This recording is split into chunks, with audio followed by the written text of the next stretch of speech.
Shalom.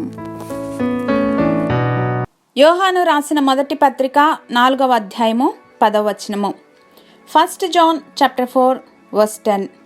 మనము దేవుని ప్రేమించితమని కాదు, తానే మనలను ప్రేమించి మన పాపములకు ప్రాయశ్చిత్తమై ఉండుటకు తన కుమారుని పంపెను.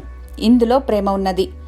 This is love, not that we loved God, but that he loved us and sent his son as an atoning sacrifice for our sins. దేవుని ప్రేమ యొక్క లోతు, ఎత్తు, పొడవును తెలుసుకోవటం మానవ మేధస్సుకు అందని అంశం. ఈ ప్రేమ తరతరాలకు తరగని శాశ్వత ప్రేమ.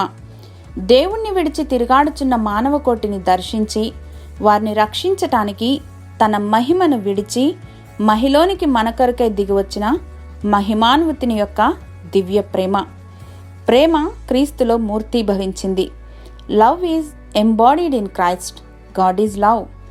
దేవుడు ప్రేమై ఉండగా ఆ ప్రేమ చేత తన స్వంత కుమారుని శిలువ మరణానికి అప్పగించవెరువక తను కార్చిన రక్తము ద్వారా మనలను పాప విముక్తుల్ని గావించి తిరిగి తన హక్కున చేర్చుకున్న పవిత్ర ప్రేమ. ఈ ప్రేమే లోకానికి క్రైస్తవుల ద్వారా నిజమైనటువంటి ప్రేమ యొక్క అర్థాన్ని తెలియజేస్తుంది. కృప ద్వారా క్షమించబడి ప్రేమించబడుచున్న మనము ఇతరులను ప్రేమించే విషయంలో కూడా ఎలాంటి ఆంక్షలు చూపకూడదు. మనకివ్వబడిన క్రొత్త ఆజ్ఞ ఏమిటంటే love one another as I have loved you. దీని ద్వారా మనము దేవుని అనుచరులమని లోకం గుర్తిస్తుంది.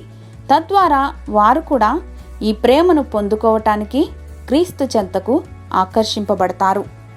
శాశ్వతమైన ప్రేమతో మమ్మను ప్రేమించుచున్న మా ప్రియ పరలోకపు తండ్రి, మీ ప్రేమ చేత నింపబడిన మేము ఇతరులను కూడా క్రీస్తు ప్రేమ చేత సంధించగలిగిన కృపను గ్రహించమని యేసు నామంలో ప్రార్థించి పొందుకొని మా ప్రియ పరలోకపు తండ్రి.